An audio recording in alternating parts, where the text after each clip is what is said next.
coming in. And we have an exciting webinar because it is always an exciting webinar to have the legendary Jill Stein with us. And, a true legend of independent politics of the Green Party. And like Matt and so many others who have fought for the right to have a progressive third party in the Green Party, has paid a price for it and is willing to take that on because she believes in democracy. And so I will get started with introductions, although neither Jill Stein nor Matt Hoh need an introduction because we all know who they are, but I'm going to do it anyway. So hold on just a moment. Jill Stein is an organizer, physician, and environmental health advocate. As the Green presidential candidate in 2016 and 2012, she gave national voice to the Green agenda that progressives now widely give lip service to, from an emergency Green New Deal to Medicare for all, a student debt bailout, and reparations. She also brought to public attention the Greens' foreign policy based on diplomacy, international law, and human rights instead of militarism and U.S. exceptionalism. Following the 2016 election, Jill launched a recount initiative that exposed voter suppression in communities of color. It also raised the bar for election integrity with a settlement requiring Pennsylvania to replace hackable electronic voting machines with secure paper ballots and robust audits. Separately, Jill was targeted in a McCarthyite investigation by the Senate Intelligence Committee for 3 years, which she successfully fought. Jill is currently battling the Federal Election Commission in a court case with major implications for alternative candidates seeking fair access to public matching funds. This is critical for giving grassroots candidates a shot at ballot access and for giving voters choices on the ballot beyond the parties of war and Wall Street. And so while I can't quite hear you, but I know you are all giving it up for Dr. Jill Stein. Woo-hoo. And of course, Matthew Hoh. Matt Hoh is the 2022 North Carolina Green Party candidate for U.S. Senate. In 2009, Matt resigned in protest from his post in Afghanistan with the State Department over the American escalation of the war. In 2010, Matt was named the Ridenhour Prize recipient for truth-telling. Matt's writings have appeared in online and print periodicals, such as the Huffington Post, USA Today, the Wall Street Journal, and the Washington Post. He's been a guest on hundreds of news programs on radio and television networks, including CBS, CNN, Fox, MSNBC, NPR, the BBC, and PBS. So let's all give it up for Matt Hoh and for Dr. Jill Stein. And without further ado, I am going to give the floor over to the one and only Dr. Jill Stein. Thank you so much for joining us tonight, Jill. Thank you so much, Rose, for organizing this. Thank you, Matthew. Thank you to the whole team for standing up and demanding that we have an America and a world that works for all of us, because right now it's not working for all of us. And this is Willie, and he's interested, and he's my speaking aid, actually. He's like a, therapy animal, but, all purpose, political therapy too. So anyhow, it's just really a delight to be here, and I'm just so honored to help support Matt's effort. And I don't want to get too, on message here, but this campaign is really important, and it's really important that we stand up and fight back. It may take a while to actually see results. Sometimes you have to run more than one campaign, but sometimes funny things happen, in the middle of a campaign. So you really want to be prepared to win because we need to win. And, the system is failing us in a big way. I'm going to use my PowerPoint here because I've just collected some favorite facts that I think are really important for holding power accountable and for debunking the kinds of, mythologies, the kinds of crap that they throw at us in order to try to keep us silenced, to smear us, to create their fear campaigns and so on. And you see them really gearing up now. Big time, saying that every Senate seat counts and, every election counts. And of course, we hear that every election. It's always the most important election wherever we run to, to advance a progressive cause, which is otherwise just falling apart in front of our eyes, to look at what the record actually shows. Every time they fight back with pretty much the same propaganda. So having kind of confronted that propaganda for about 20 years now, since my first run for office in 2002. So it's been actually, quite a while of seeing kind of the same thing over and over again. I wanted to just write some of it down and share some of the ways to fight back. So I'm going to share my screen here. Let's see. All right.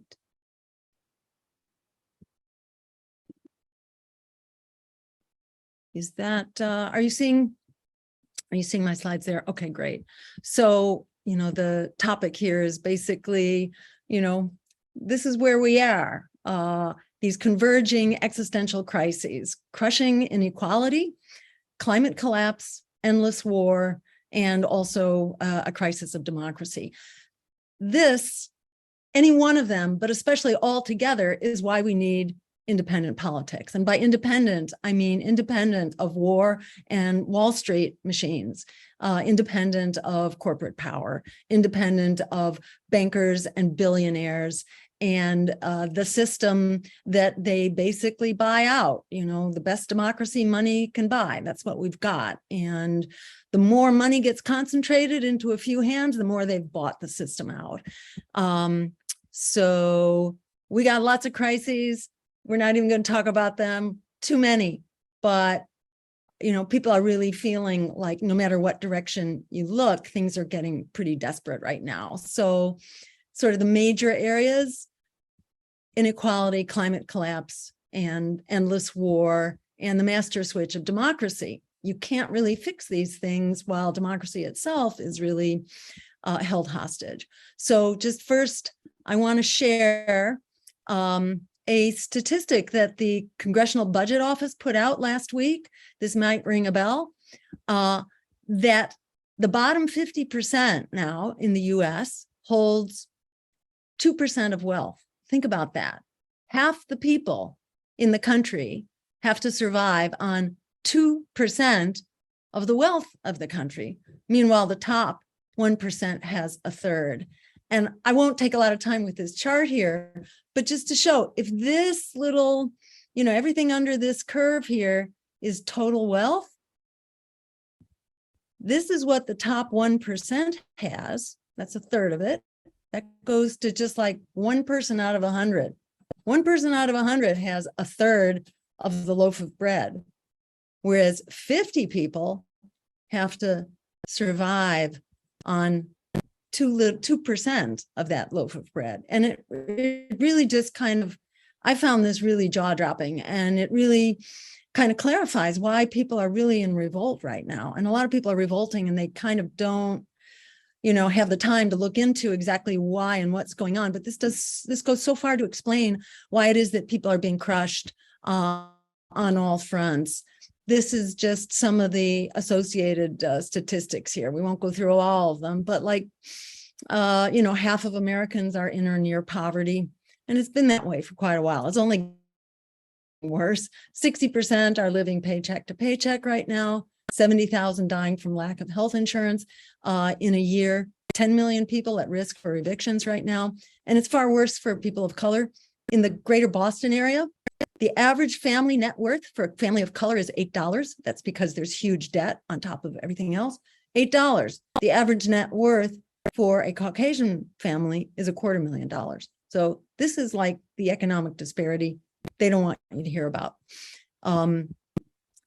What are Democrats doing about it? I mean, and this is the bottom line that they also don't want you to hear about, which is why they have to keep Matt out of the debates and out of news coverage too. They were going to raise the minimum wage. No, they didn't do that. Medicare for all, or at least a public option, Medicare expansion, real drug price reduction. None of that happened. There's a token drug price component of the so-called Inflation Reduction Act, but it's token. I mean, we'll come to that in a minute. Free community college, that didn't happen. Child tax credit, that didn't happen. Build Back Better basically got blocked. And why did it get blocked? It got blocked essentially because Schumer allowed the parliamentarian, who's just an advisor, who has no authority, not an elected person, but basically allowed the parliamentarian to block most of these critical economic and social justice provisions. So they got taken out, and then that was used as an excuse to then like allow the bill to die, because there wasn't much left in it after all the good parts got taken back. But then it came back as the Inflation Reduction Act. And the Inflation Reduction Act is basically a fossil fuels first bill. This is to just make the point that you'll hear Democrats talk about, oh, how terrible things are and how Republicans block them. And Republicans block them because we Greens and other third parties get in the way in elections, and we allow Republicans to, to kind of steal the wind and, to make the difference so that Democrats can never quite get it done. But I want to come back to that, why it is that Democrats can never quite get it done, why they never have the majority. And even when they have the majority, they don't have the progressive votes. That's by design. They do that. I mean, that happens because of the way they throw their resources into the primaries. And we'll come back to that in a second. But I just want to make the point, Democrats are not doing it. They are throwing away opportunity after opportunity. And what happened with Build Back Better, that bill was going to be leveraged because the Republicans really wanted the bipartisan infrastructure bill. I don't know if you remember that. These little controversies, they go by so quick, it's hard to remember them. But there was this great bill, Biden was going to be the FDR, number two. He had this great bill that, how are they going to get it passed? They were going to get it passed because they were going to hold the line and refuse to vote on the bill that both parties wanted, which was the infrastructure bill, like roads and bridges. Everybody wanted to pass that so they could tell their constituents, hey, look what we did. We got a lot of money for the district. We're meeting basic needs. So they were going to hold the line and use the infrastructure bill that everybody wanted. They were going to use that to leverage Build Back Better with all the help for, child tax credits and parental leave and expanding Medicare and doing all these good things. But they didn't hold the line. They just threw in the towel and said, no, we're just going to give it to them. So it became, this is like how it always works. There's usually some story that always falls apart and oops, we could have done something, but we chose not to. So the Inflation Reduction Act, that was like the remnant of Build Back Better when it came back in the hands of Schumer and Manchin. And this was also supposed to be the climate bill, right? So you have Schumer, who is the biggest recipient of utility donations from the big utility industry. So they very much like to keep using the infrastructure they got. They do not want green energy. So he's the number one recipient from the utilities, together with Manchin, who's the number one recipient of cash from the fossil fuel industry. They are writing the climate bill in secret. So like, what a joke. This is like, this is kind of like a poster child of how the political system, Congress, this best democracy that money can buy, this is how it works, and this is what you get. So what's in this bill, just real quickly here, it's about $430 billion, whereas Build Back Better was going to be first like 4 trillion, and then it was going to be 2 trillion, and then it just kept getting whittled down. And of that, under 370 billion on climate and energy. There's a little bit to extend the Affordable Care Act subsidies. Instead of this big, support for cost reduction for pharmaceuticals, what they do? They said, well, 20 drugs starting in 2026, Medicare can negotiate on. Okay, so like they've been campaigning on this for more than a decade. So they finally pass it, and it's 20 drugs where the price reductions aren't going to come in until 2026. I won't spend more time here, but then just briefly, that's just one crisis that the Democrats are not doing anything about. And why am I not talking about Republicans? Because the Republicans don't even pretend to be solving these problems. So let's not waste time talking about that. We'll get criticized because we only focus on, on what Democrats are doing. Well, that's because Republicans aren't even pretending. The Democrats are pretending, and it's really important to see through that pretense. And I'm just trying to watch the time here, so I'm going to just motor through this quickly. On the climate emergency, everybody's seeing this all around us now. You probably, have been watching the misery in Florida. I don't know if you heard about the 18-foot storm surge, 18 feet, that's like as tall as a house, a storm surge coming in at 18 feet. You don't have a chance if you are living within that storm surge. So it's just a sign of things to come. Like Pakistan, a third of Pakistan is underwater right now. The Colorado River, I just want to put people on notice. The Colorado River is drying up. It will be all gone soon. And it supplies half the fruit and vegetables for the whole United States. So that's why this river especially matters. This is happening all over the place. We've had a big drought here, even in the Northeast in Massachusetts. Our local food production is way down. And it's that local food production we're going to need when our national food production starts falling through. Much of the world is experiencing this right now. You may know that 350 million people right now are on the verge of starvation. These numbers are like skyrocketing, and this is both climate and the impact of especially U.S. sanctions, but also the proxy war going on in Ukraine. So, climate and war together makes for a very unsurvivable world, and the Democrats are not solving either of these problems. I also want to mention the Thwaites Glacier. Important to keep your eye on that because it is going. This is also called the Doomsday Glacier. It's down in the Antarctic, that is the South Pole. It's that ice sheet. It's shelf, which acts like a break on the rest of the glacier, which is kind of flowing into the ocean. Here's the ocean, here's the glacier. It's flowing like that slowly. It's soon going to lose its break and it will speed up. This holds 2 feet of sea level rise.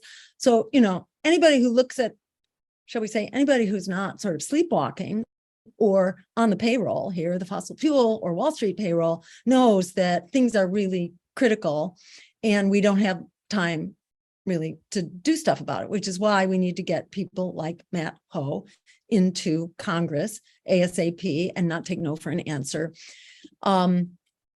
I've kind of gone through this already. I won't go into further details. And on war, I think we're familiar with the numbers here. $21 trillion has been spent on militarism since 9/11. A lot that's done to make us secure. It's basically created failed states and mass refugee migrations and continuing terrorist threats, so-called. It's half of our budget. We're creating 800 military bases around the world. The rest of the world has 30. All right. So, we talk about all these other terrible, aggressive nations, namely Russia and China, but they really don't have foreign wars and they have almost no foreign bases. But we got a gazillion of them, and we have like 85 ongoing anti-terror operations. We have conducted 68 coups and regime change operations since 1950. So it's like, who are you fooling here?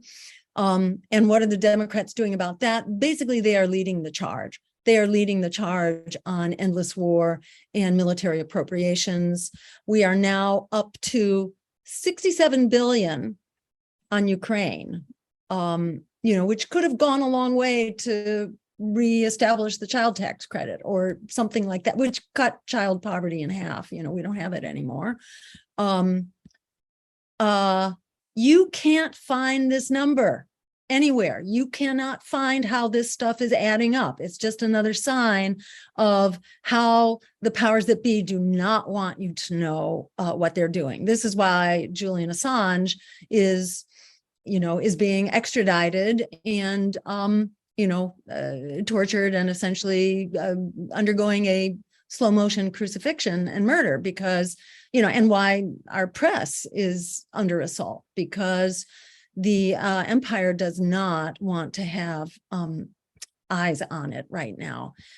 And that's one piece of it, 67 billion. The American people are not happy about this. We are led to believe, Congress is unanimous that this is a key priority. But if you ask American people what their priority is, this is from a poll in September by Gallup. The priority is, dealing with our economic crises here at home, the high cost of living and inflation, the economy in general. Those have the high numbers. 38% list that as the key issue. And poor government leadership is also considered a major priority. The situation with Russia gets less than 1% as a key issue. So this is bullshit. This is totally bullshit to pay back campaign donors to just keep this little, system going. So I won't talk further about the democracy crisis, except to say that that's part of this too. And I'm just going to conclude here, saying that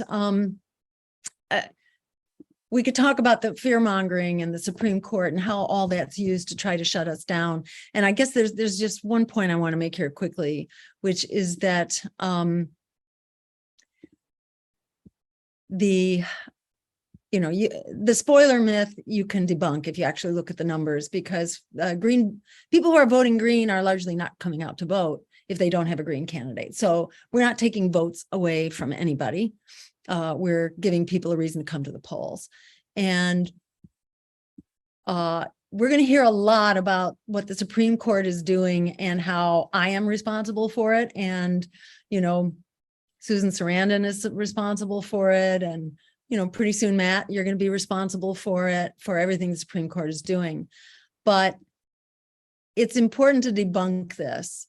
These critical policies should not be in the hands of an unelected body. It's not the Supreme Court who should be making law here. The Congress had 50 years to codify Roe.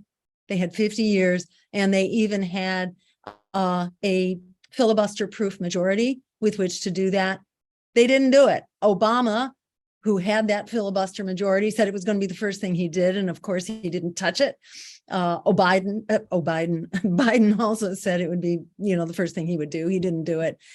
So that's just one thing to start with. This should not be in the hands of the Supreme Court, and it's a complete abdication of their responsibility and their duty as elected officials that this is even going to the Supreme Court in the first place. Second point here, the Democrats blame their powerlessness in Congress on their narrow majority. But why do they have a narrow majority? They had a huge majority when Obama was elected. Well, what happened? Obama threw working people and working families under the bus, bailing out Wall Street, and it was Bill Clinton's deregulation to start with that led to the crisis of 2008. So that was kind of a Democrat created crisis to start with. But Obama basically threw people under the bus in a very big way. While he continued, to offshore jobs. But that's when that is why the Republicans lost their majority. The Democrats lost their majority. They lost their majority, 69 seats in the House and 13 seats in the Senate and nearly 1,000 seats in state legislatures. That was their throwing working people under the bus and embracing the neoliberal agenda, as they had for a while. But this just really began to to kill people, literally and figuratively. This isn't because of Greens that they've become disempowered. This is not because there is a politics of integrity that's fighting back. They lost this thanks to their own, values and their abandonment of the progressive agenda and everyday people. That is not what they're about. That is why they don't have power.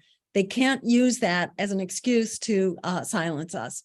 And I also just want to name that this other excuse they use, which is that they're powerless because they don't quite have all the votes they need, because they've got people like Joe Manchin or Sinema.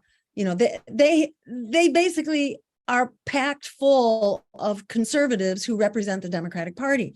That didn't happen by accident. That happens because they systematically just steamroll the progressive opponents. And this goes way back to Kucinich. And way back before that as well. But, in Texas, they were supporting Cuellar over Cisneros. They had a very good progressive Democrat who would have made the difference for Roe v. Wade. In Manchin, they supported Manchin over his progressive opponent, Swearingen, back in a couple of years ago. They supported Brown over Nina Turner. They do this all the time. So they create their, or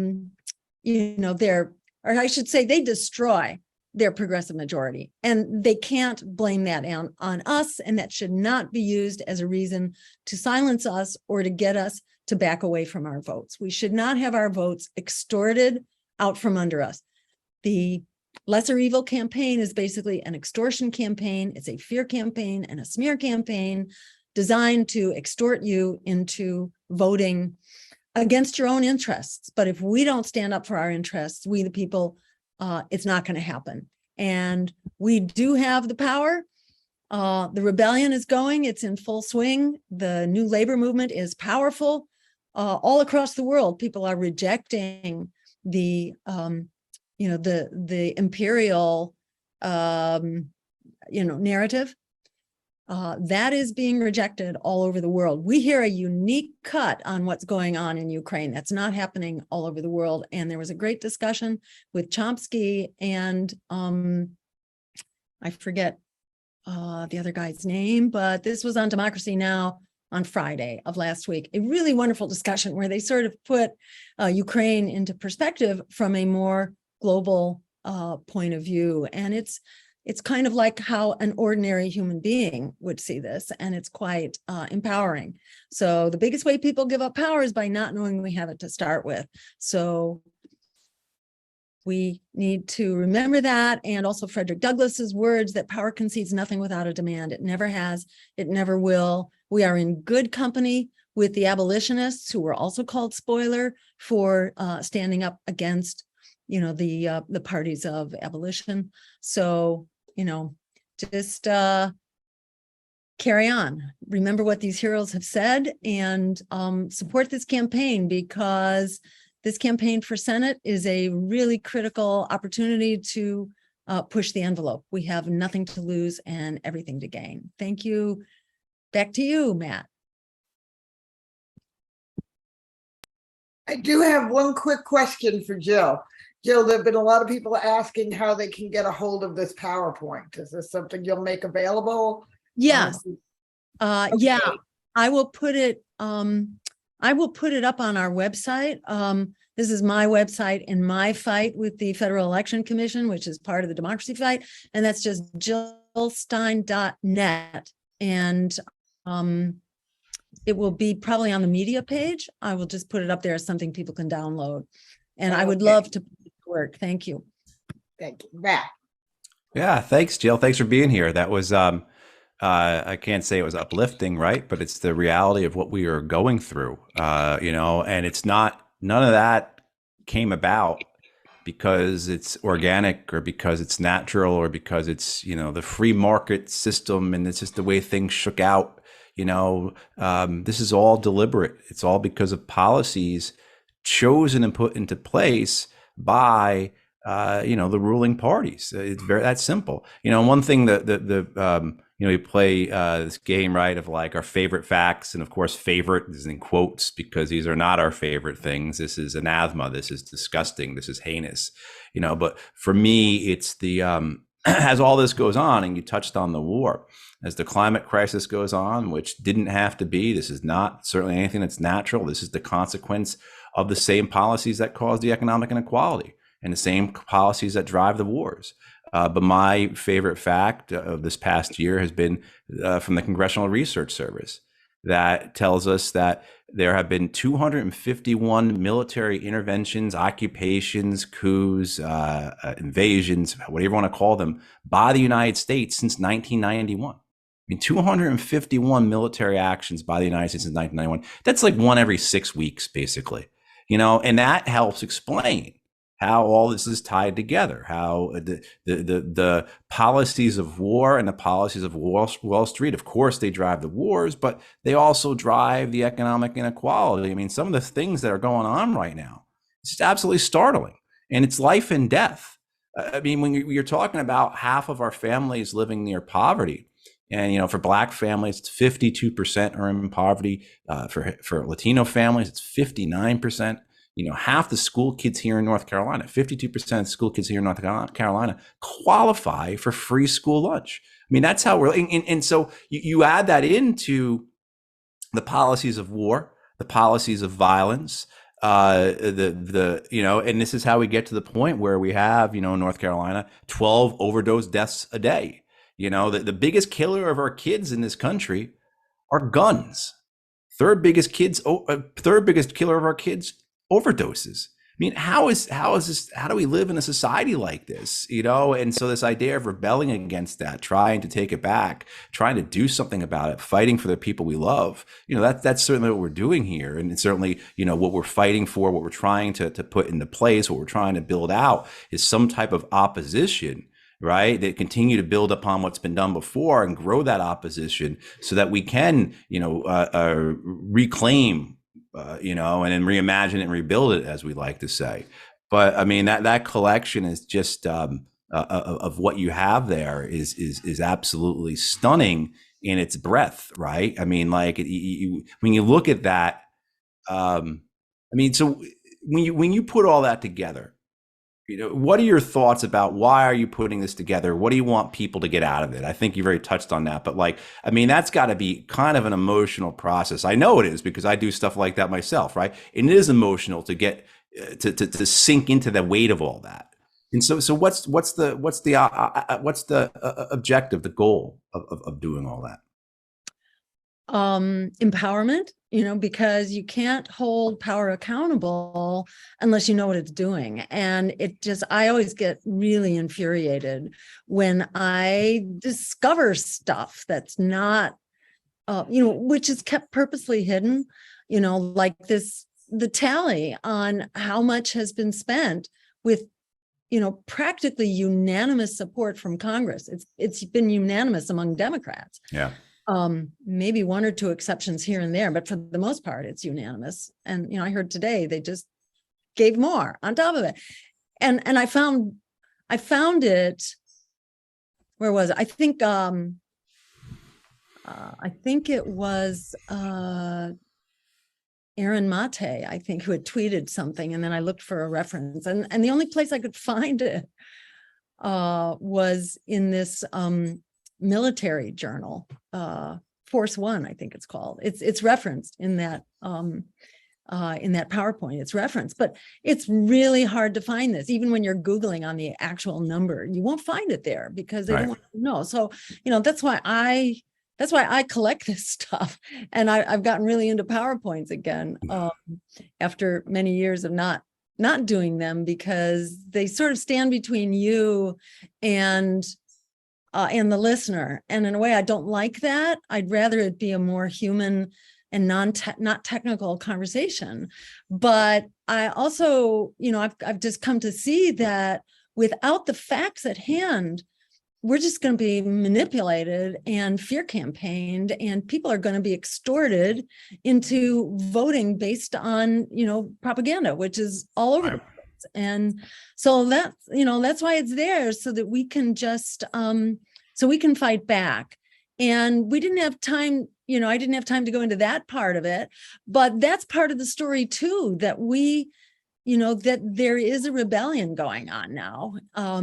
Whether you're looking at the record millions of people who are out in the street against police brutality and against white supremacy, or you are looking at what the student debt movement actually accomplished by way of forcing Biden's hand finally. Now he's been pulling back from that recently, and it may get nixed by the Supreme Court because of how he decided to fund it.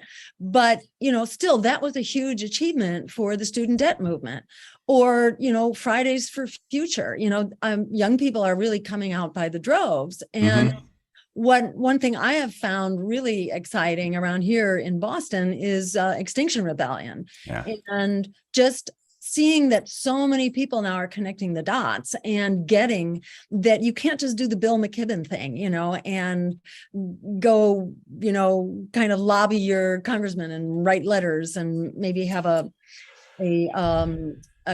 clean and sterile, safe arrest, which they all did. And that was great. And that did stop, the Keystone Pipeline, right. That's not by at least 1,000 arrests. That was really great, but they're all, very, very confined, and you can't go outside of the kind of the climate things. You're not supposed to talk about other things, and you got to keep praising Democrats and make them feel good and then campaign for them. I mean, it's so right in the box. It's really, I find it really quite, unsatisfying, to say the least, kind of infuriating, really. And as Greens, we are always prohibited from having a voice or any visibility at these gatherings. We are disappeared because you have to stay inside the Democratic box. And I find it's really different in Extinction Rebellion. Likewise, in the peace community now, the peace community has really kind of, is having a big awakening, a big and very rude awakening right now, that the Democrats are leading the charge, in the new Cold War that is verging on nuclear in Ukraine, and then maybe with China too. I mean, it's just mind-boggling what's happening right now. And likewise with this bombing of the Nord Stream pipeline. And there's not at this point evidence about who did it, but there's certainly a lot of circumstantial evidence that raises serious questions about the U.S. Hand in this. And, it's just really staggering that there are horrific and serious consequences happening right now, and we can't afford to be quiet about it. So the peace community is kind of getting religion right now, and suddenly allows us to be heard and seen. And that's really good. And they're starting to understand that power concedes nothing without a demand, that it's really important to have challenge, or you can never hold people accountable. Likewise, we need a free press, and we need Julian Assange and other whistleblowers who are being, criminalized, some of them, and then especially whistleblowers who are being charged under the Espionage Act, which is really outrageous. But they're also being censored, in the same way that Katie Halper just got censored. We're going to have her next week, by the way. Yeah. Not just censored, but fired. Yes, I mean, people aren't familiar with Katie Halper. Katie Halper is a comedian. She runs her own blog and podcast, and very popular on the left. She's great. She's a great friend of the campaign, friend of mine. And about what now, 10 days ago, maybe or so, she went to do, she does the weekend hosting of, if people are familiar with The Hill, the political newspaper out of Washington, D.C., they have their own video channel on YouTube, very popular, actually. Katie hosts one of the weekend morning programs of that. And she went to do, a piece on how Israel is an apartheid state, which nearly every nation in the world agrees with, by the way, with the exception of the United States and Israel. And she wasn't just censored. They didn't just tell her, no, you can't say this, or you got to change this or that, but they fired her. Like that's, but that shows though too, Jill, right? The fear, right? The fear, because we've seen, like say on Palestine, the support for Palestine continue to grow. A lot of it's because of mediums like this, because people are able to share information, people are able to post videos, people can see what is happening in that occupation, the degradation of human rights, the humiliation of the Palestinians that goes on every day. So you see that. And I mean, yeah, I just saw numbers the other day. Obviously, we've got a very numbers-based show tonight, right? Like all kinds of, but that where a majority of college students support the boycott, the divestment, and sanctions (BDS) of Israel, right? They support the boycott of Israel because what Israel is doing against the Palestinians in West Bank or Gaza is a human rights crime. I mean, it's a crime against humanity that's occurring there, and so you see that. I don't know if Willie wants to chime in as well. Your cat's right there, I guess. Yeah. Sure, that really has much to say. Yeah. But actually, this opens up a question that came in from Carol Schaefer. Carol has been a wonderful supporter of the campaign. And how do we get past the fear of propaganda? How do we change people's minds? Because people, we've heard how many times, look, when they were attempting to keep you off the ballot, Democrats were literally showing up at people's doors. I mean, I am a hard person to shock. And some of this was actually shocking me. Like, wow, I can still be shocked. And saying that they're taking votes from the Democrats. They're taking them. And again, it takes a lot to shock me, but when Democrats are actually showing up at people's doors to demand that they remove their name from a petition for democracy, wow. So, Matt and Jill, could you speak to that? Well, yeah, let me just add one point in there, because that kind of goes along with what I was thinking when Jill was discussing before about the narrative we have here. So, you hear 60% of people live in paycheck to paycheck. It's actually more than that. I guarantee you most of those people, because of the narrative of American society, pull yourself up by your bootstraps, rugged individualism, all that nonsense, feel it's their fault that they're living paycheck to paycheck. And this is why sharing this information is so important, because if people who are struggling, if people who are living paycheck to paycheck realize that they're in the majority, maybe they'll stop blaming themselves and maybe they'll realize it's a system problem. But you see this on a number of levels, this narrative, Jill, right, that controls people. You can't vote outside of the Democratic Party, or on our friends on the right. You can't vote outside the Republican Party. You can't vote for a libertarian. You can't vote your principles, your beliefs. You can't follow the great history of evidence that supports that voting for these people is just going to bring about the same. In fact, it's going to worsen. So these narratives that exist, whether it's telling you it's your fault for a systemic problem, you just don't work hard enough, you don't have the right skills, you didn't study well enough, whatever it is, or it's that if you try and change everything, you're going to make it worse. And what I see all the time, and I see it now that I'm going to these candidate forums, getting around, the state, and you hear these other candidates talk, and the Democrats, their continued message continues to be, to the point was just made, that be happy with the crumbs you have because the other guys won't give you any. And the Republicans seem to have a variation on that, where it's like, if these other guys win, they're going to give all your crumbs to the black and brown people, so you can't have that. So it's like this fear base. But yeah, I'm sure you've got your thoughts on that. So you've seen it that was being used against you so much. Yeah, well, I think it's so important to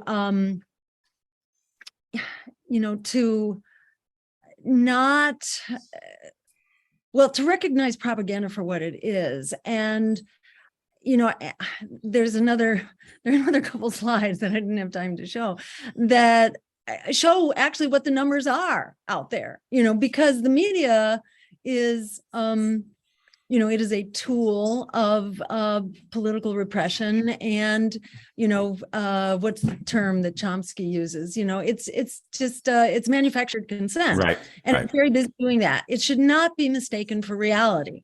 And it's just really important to reality check and not, I'd say turn off your TV, unless you're listening to truly, turn on the Revolutionary Blackout Network, for example, and get a big dose of courage, and get a dose of what's actually happening. And you're going to feel really supercharged and really great, and know that we do actually have the power. And if you look at the numbers, you see that actually where the power is, because, the majority of people now want another political option, because the two major parties have done such a terrible job of representing everyday people. So they are no longer the thing. They are the thing on mainstream media and corporate media, but don't listen to them. That's just BS that's intended to disempower you and to control you and to get you to vote against your interests. Other data that's out there, I think it was NBC and maybe Pew, they both did recent polls on what's the approval rate and the disapproval of the two big parties. And they're both way underwater, more underwater than they've ever been before. Their approval is around, depends which one you look at, but they're similar. I think it's the NBC poll that shows approval is around 1/3, around 33%, plus or minus one. And disapproval is in the mid to upper 40s. So they are like way underwater. And there's no chance that it's going to get better. It's only going to get worse if you look at how the budget is being spent and who is being served. And, just to look at like the Inflation Reduction Act, this is supposedly a climate bill. It is a fossil fuels first bill.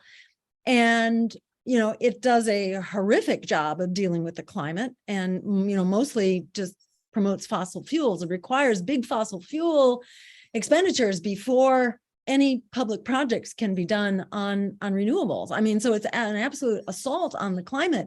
But the other things that it pretends to be a tax justice bill, but all it does is raise a little bit of taxes on the extremely wealthiest corporations, maybe like with $1 billion in profits or something. So it's just like way at the tippy top. So it's really not, enacting tax justice. And on healthcare, all it does is extend some of the subsidies for the Affordable Care Act. It doesn't do, if we were enacting Medicare for all, we would be saving almost $500 billion a year. It doesn't cost us a goddamn thing, It would just enable us to do all kinds of other things. So, I think the name of the game here is to just, get a few facts under your belt and get ready to help inform people and to know that you don't have to change people's mind. They're already with you. They're just kind of being quiet, especially the opposition to the madness in Ukraine right now.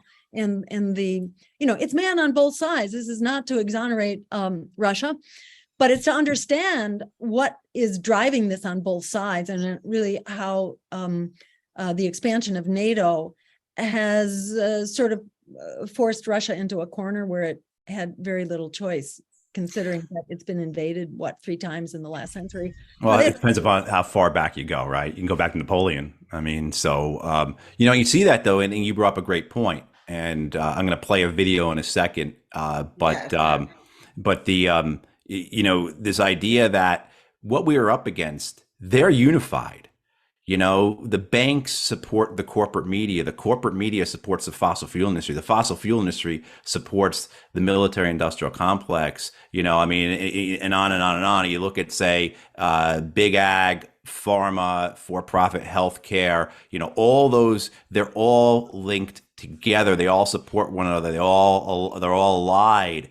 And, so that's why, we have such an edifice that we are up against. And to your point, we can't be siloed. We can't just have one peace movement. We can't have one environmental or climate movement. We can't have one animal rights movement. We can't have one, movement to end the war. This all has to be done together, and it has to be done asymmetrically because to run up against them is folly, but we have to do it smartly, right? I mean, so all these things come into it. But, we just have a new campaign video I want to play for people. And let's see if I can do the screen sharing correctly. Everyone light a candle and kiss it, I know you could do it. All right, here we go. Let's see.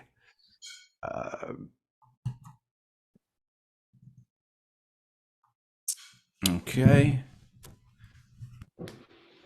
They mock us for doing our own research and thinking critically because they want to control the narrative. The parties of war and Wall Street want us to believe that there are only two choices in this election, and that the third way, the way of the informed citizen, does not exist and should never question. Well, I'm inviting every voter in North Carolina to question and to think critically and compassionately. And may the healthiest policies win. I invite all of us to reclaim, reimagine, and rebuild. This is Matt Hoh, and I approve this message. Okay, did that go okay? Did. Yes. Yeah. Awesome. Yes, and thanks very much to Ahmed Salim, who is the man behind doing many of our videos. We happen to be very lucky on this campaign. We have a lot of wonderful people on video. AP Britton, Ryan Parker. We have just some wonderful people on the team in general. And we want to get these videos out there. I wanted to be able to walk into October ready to be able to get, get some things out there that would amplify Matt Hoh's voice as widely as we can possibly amplify it. There are over 7 million voters in North Carolina. And there was one poll that did include both Shannon Bray, the Libertarian, and Matt. And that poll had them both at 2%. But it also had 14% undecided. It's a pretty big number. Yeah. There are a lot of independent voters. And this is the month, folks. This is the month. People are going to be making up their minds this month. And that is why we need to be able to fundraise. We need to be in a position that we can advertise and get Matt's voice out, because he is the choice. As Jill likes to say, people and planet over profit. Matt is the only choice being presented to the voters. And they tried, as most of you know, they tried to keep him off. They tried to keep the Green Party off. We were able to get, more than enough signatures that was being asked for.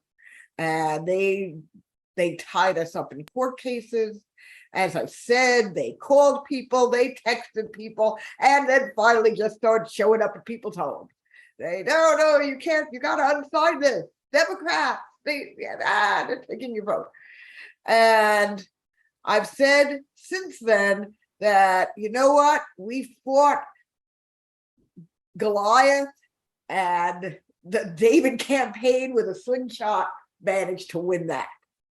But now we need to win the people, and we need to win Matt's voice being put out there. And that is why I'm asking you tonight, please, if there is someone out there, you realize if we had one person who could give, who could max out at 2,900, that would be a massive shift. That would be enough to do some advertising. And that's what I really want us to get to. That's what Matt wants us to get to the point where we can really get Matt's vision out there to as many of those 7 million plus voters. And that's that 14% that's undecided. So, the reason it is at 2% is because the media has done a blackout of him. If they let Matt in the debate, now, just so people know, Matt will be interviewed by Spectrum, the ones who are putting on this debate on Friday. They have graciously offered an interview before the official debate. But we all know that without Matt's voice in that debate, and yes, Shannon Gray's as well, as the libertarian. I may not be a libertarian, but why shouldn't people have the choice to hear him as well? These are our voices that need to be heard, voices that need to be amplified. And so let's do what we can. So I am asking people to do what they can to donate tonight. Is there anyone here who could who can max out on, if you have donated, let's say you're somebody, and we have had some large donors of 1,000 plus, and you can max that out to the 2,900. I'm asking you to do it. I'm asking you to be a hero tonight, because this is a critical moment for this campaign. And if you can't do that much, can you do 1,500 tonight? Is there anybody here who could do $1,500? Because these are the amounts that, again, will help get the word out widely. Jill, you must have thoughts on this. Oh, yeah. I mean, I really agree. It's really important to support this campaign and give it power. And, if you are able to make a big contribution, you are a superhero that will make a huge difference at this moment. And I don't want to interrupt Rose's Oh, feel free to interrupt me. That's fine. Well, Yeah. I was gonna say, Jill's got experience with this. I think, Jill, you're only allowed into one debate one time, and it showed that you won the debate. Is that right? Is that correct? And that's the way I've always felt. I've always felt that this campaign, if everything was fair, if we were put on the same footing as everyone else, if Beasley and Bud and Bray, we were all on the same platform, I have no doubt we would win. And I've always felt that way. And I know that was the case for you as well. I have no doubt you would have won if all things were fair and equal and just. That's of course what we're trying to change. But, because that was your experience, right? You were only allowed into one debate at one point, So and then we were locked out of the debates, and we had a huge demonstration. This was right after Ralph Nader and the big, movement to let Ralph debate. So we had that going on in our governor's race in 2002. We had a huge demo, and we basically demanded our way into the debate. We got allowed in. They held a 5-person debate together with a libertarian and an independent that might have been kind of a plant to just fuzzy things up. I mean, often they do that. If they are going to allow a green in, they often try to make it a very confusing format, so that everybody has less time and just sort of shut the whole thing down effectively while allowing it to go forward in a token way. But we had a debate in a TV studio. I think it was on New England Cable News, I believe. And it was a studio debate, no live audience. So there was no one really to talk to and to resonate with.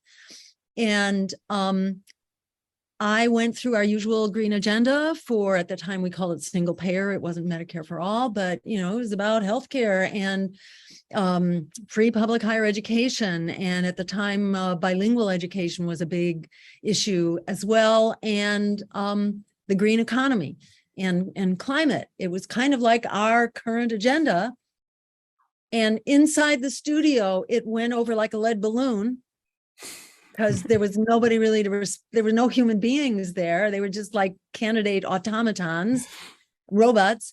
And when we walked out from the debate, I was mobbed by the press, who told me I had won the debate on the instant online viewer poll. We didn't even know there was an instant online viewer poll. That was the last time they did an instant online viewer poll, because they don't want people to know, they only want people to get sort of the approved message about what is, what is compelling and what isn't. They want to tell you from the corporate press, so the next morning it had all been erased except by one journal. I think it was the Boston something or other, paper that's no longer in existence. But otherwise it was kind of like totally, it was erased. And, that was our first and last debate with an instant online viewer poll. Since then, we have fought our way into one or two, but they usually manipulate the format now with the debate as well. So it's very hard. But Howie had this experience too, where when he was allowed to debate, he was had huge resonance, because our agenda is really where people are. And, that's why we need to contribute to Matt's campaign, Yes. get his Right. voice I'm heard, because it will. I'm not going to go through the entire, people know if you have the money to donate big, that it's really needed right now. But are there some people out there who could do $100 tonight? If just a handful could do 100, that would be so very helpful at a time like this. We are, like I said, trying very much to be able to advertise, be able to find ways. You could go all around the state, and Matt has, but if you can't get your ads out, if you can't do that, it's going to be limited on just how many people even know Matt's out there as a real choice. So I'm asking if anyone could do 100 tonight, could do 50 tonight. Yeah, all that helps. I mean, the idea is to get these ads out. We would do them in what's called OTT. This way it goes out on YouTube, on the streaming platforms. I mean, for all the cord cutters out there, and we've got some great people. One of the things I'm so proud of is the people that we have. And we've got, I think he's online with us tonight, Andy Cagle. You're going to say his name because this guy has just done such amazing stuff for us. And, Andy is a whiz with the data. So we're able to take an ad like that and apply it so that people who are in the areas where there are high numbers of unaffiliated or independent voters, people who have demographics that line up with us, so people who rent, we're the only campaign talking about rent control, so we want to make sure that people who are renting know this. We talk about living wages, so we want to make sure that people who have low incomes are aware that we are an option for them. And we can get out there, and we have been getting out there, and we're getting out to 3 or 4 events a week. I'm going out and shaking hands. It's the pandemic, so I'm not kissing babies. But you're going out there and doing those things. But how many people can you meet at one point? And we've got our folks out doing the same thing too. I mean, we've got people on here like Janie and Maple, who are just out there all the time, flyering for us, telling people about us. But again, 7.3 million voters in North Carolina. We want to make sure they're aware that we have an option. So whatever you can do to help is going to help us get notice of the campaign people. Luann is doing 200. Luann's been a great supporter of this campaign and has been out. I think you recently did a Pride event. Right. Leanne ran our Hickory Pride event, and it was such a blast to be out there with her and Sammy and Sadie. And we had such a great reception at that. Like we do at all these events. And that's what we find, even at these candidate forums. I'll tell you guys something. So I go to these candidate forums, and, you meet the other candidates, and it's everything. People are running for local offices. A lot of the statewide judges are there because it's a good thing for them to do. The corporate party federal candidates don't show up because they don't want to do anything that they don't control, and they're afraid they're going to get asked a question that might be inconvenient, right? But anyway, so you meet these other candidates, and I'll tell you what happens is that there's 3 things. I get 3 responses. One, they don't care. Person's running for a nonpartisan race someplace. doesn't really care about federal races, whatever. And they're very nice to talk to. The other is, as soon as they realize who I am, North Carolina Green Party, maybe they know the name, maybe they know what happened with us. You see it in their eyes. Oh my God, I can get in trouble for talking to this guy. And they get out of the conversation really quickly. And the third thing, which happens the most, I'm telling you guys the truth about this, it happens the most. I'm talking to candidates, Republicans and Democrats, who are jealous, who want to be like us, but they're afraid to do it on their own. They're afraid to do it without the big resources. And you can hear a hint of shame when they talk to you because they're ashamed that they're not doing what we're doing, right? They're ashamed that they've got the golden handcuffs on, that they're tied to the big money resources, and then everything that comes along with that, the allegiance that buys. But I hear this over and over again. People who are running as other candidates who are appreciative of what we're doing, they're enthusiastic about what we're doing because they do believe in democracy. They want to see it. And they want us, what I kind of get is they want us to build this alternative, to continue building this alternative, build upon what Ralph and Jill and Howie has done, what the North Carolina Green Party has done to get us to this point, build upon that so that more people can come in. And that's what we need your help doing. And to do that, we got to bring in people into the movement, right? Movement building means bringing in more people. It's not just hanging out with the same people. As much as I love you all, we need more people. So yeah, anyone who can help us tonight with a donation, look, whatever you can give is going to help us get in front of more people. Yes, I want to thank William, who is doing 50. Oh, thanks, Bill. Anyone else here who could do 50 can do 20. If what you have to give is $10, then please give that $10. Thank you, Linda. Thank you, Linda, for the 50. Thank you so much. I do these pictures by asking, can anyone here be a hero? But it's not just people who have enough money to donate in big ways to us. Everyone who has become part of this movement, who is trying to do something about these terrible crises that Jill Stein was so eloquently laying out for us. Anyone who wants to make a difference in their community, you are my hero. And I want you all to know that, because we can't just wait for heroes. We have to be those heroes. We are the heroes we are waiting for. So again, I'm asking if people could do anything, please do. Now is the moment. Like I said, this is October. We have a month to go. And I want to get us, get Matt's name out there as widely as possible. And next week, it's actually going to be Thursday next week at 8 p.m. We are going to have Katie Halper here because where the mainstream media censors the voices of peace. And she is a Jewish woman who stands against occupation, as does Dr. Jill Stein, as do I, as a Jewish woman who stands against occupation and for Palestinian human rights. And there are so many of us out there, and they dare call this anti-Semitism when so many Jewish people are taking that stand. So we're very excited to have Katie Halper next week. And again, if even after this ends, please, if you could do anything, please do it. As the song says, I ain't too proud to beg. Thank you for your 10. Again, thank you, Maria. 10, 5, these add up, and it will make a difference. And thank you so much. And I'm going to throw it over first to Jill and then to Matt for some closing statements.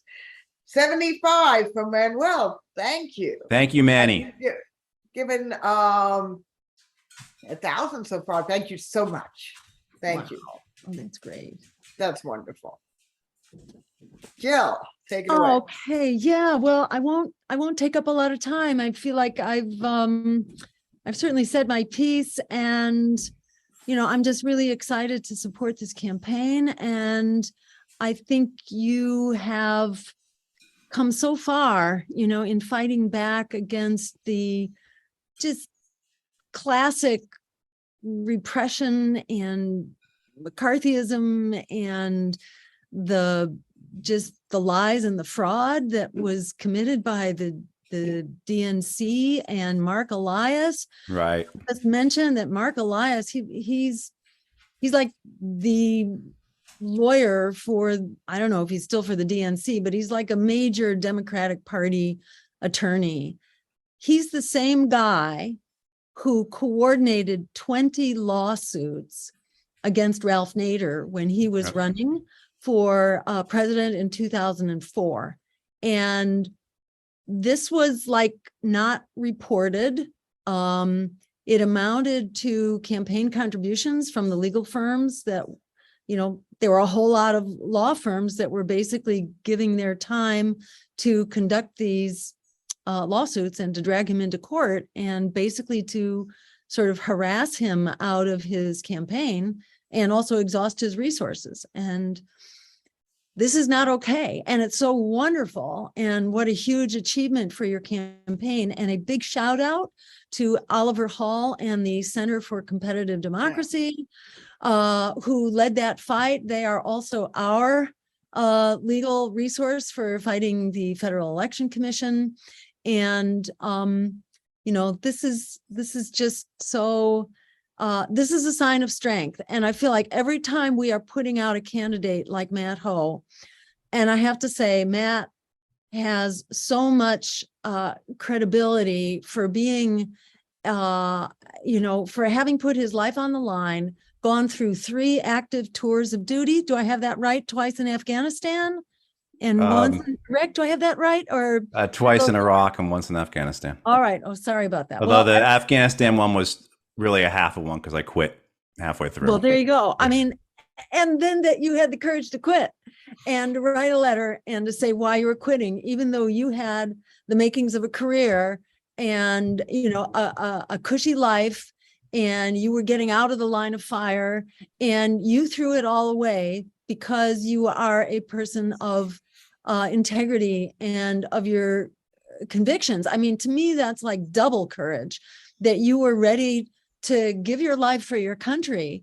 And then you saw that you can give your life to your country. And that's what you're doing now in a much higher way, to your country and to the world, to your country in a way that we can all live together on, because, the vision of U.S. empire is that we all can't live here, and we have to destroy competitors to U.S. domination. And this is not a livable world. And you kind of saw through that, and you had the courage and the strength to stand up and tell the truth. And this is so much what we need in Congress right now. This is like the antithesis of the American political system. So I am just like the biggest fangirl possible for Matt Hoh and this campaign. And it is just such, you do us such an honor to be out there representing the party. And every time we can support a candidate like this, it just moves us forward light years. And I think that running not at the presidential level, we need to challenge at the national level, but we also really need to challenge and I think prioritize our campaigns where we're not taking on the whole thing and we actually have more of a fighting chance at winning. So I just really want to thank Matt and thank everybody else who's here to help lift up this campaign in every way that you can, and to just be here for the long haul, because the change doesn't happen overnight. Listen to Richard Wolff for a little bit of perspective. He talks about the centuries that it took to basically overcome aristocracy, and to establish a sense of democracy, and we're not even there yet, really, because people don't quite get the democracy thing.